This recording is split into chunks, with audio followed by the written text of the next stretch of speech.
দর্শক, আমার হাতে একটা দেশি বাড়িওয়ান, অনেকের পয়সা মালটা বলে। পয়সা মালটা বলার অনেক কারণ আছে। এখানে দেখবেন আমাদের অসাল হওয়াতে 10 পয়সা ছিল, তার মতন এখানে পয়সা চিহ্ন আছে, এই জন্য এটা বলা হয় পয়সা মালটা।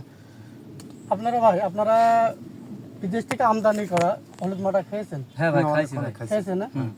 তো আপনারা এটা দেশি মালটা, এটা আজকে খেয়ে বলবেন আপনার ওই মালটা খেয়েছেন আর এর স্বাদ কোনটা বেশি। ওই মালটা তো খুব মিষ্টি ভাই। বিসমিল্লাহ ভাই, অনেক রস দেখছি ভাই ওই মালটার থেকে।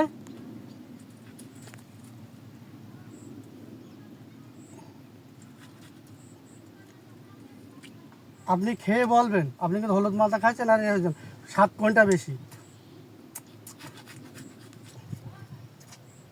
ভাই আপনি খেয়ে বলবেন। ভাই সত্যি ভাই, এক চিমুকে আমার আত্মা চলে গেছে, এত রস এতে। আর হলুদ মালটার থেকে এই মালটার বেশি স্বাদ। আসলে ভাই এতে বাস্তবিক তাই না ভাই? অনেক রস এতে, আর খাইতে স্বাদও অনেক। আটু দেন। তো প্রিয় দর্শক, সত্যি ভাই এতে আপনাদের অনেক রস। কাছে আমার একটা বিনীত অনুরোধ আছে। দেখেন কি রস। মালটা একটা সময় বাংলাদেশ চাষ হবে এটা কেউ কল্পনা করেনি, এখন কিন্তু চাষ হচ্ছে। আর এই মালটা চাষটা দেশে টিকিয়ে রাখতে গেলে আপনাদের আমদানি করা মালটা নয়, এই দেশি মালটা বেশি করে কিনে খেতে হবে। কারণ চাষি কিন্তু ন্যায্য মূল্য পাচ্ছে না। আমদানি করা 1 কেজি মালটা 300 টাকা, আর এটা আপনি খুচরা বাজারে আপনি 100 টাকায় পাচ্ছেন, চাষি পাচ্ছে 40 টাকা কেজি।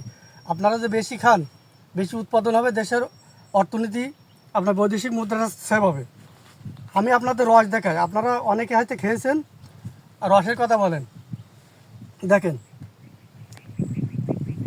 আপনারা এই রসটা দেখেন। আসলে আমি কিন্তু গল্প দিচ্ছি না বা অন্যদের মতন এ করি না, আমি নিজে চাষ করি, আমিও চাষি।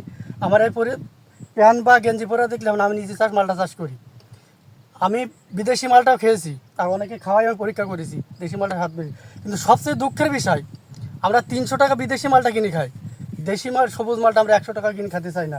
আপনাদেরকে এই ধারণা থেকে বেরিয়ে আসতে হবে, দেশের জিনিস খেতে হবে এবং দেশের কৃষি যাতে এগিয়ে যায় তার জন্য আমাদের সবারই সর্বাগ্রিক সম্মিলিতভাবে প্রচেষ্টা চালিয়ে যেতে হবে।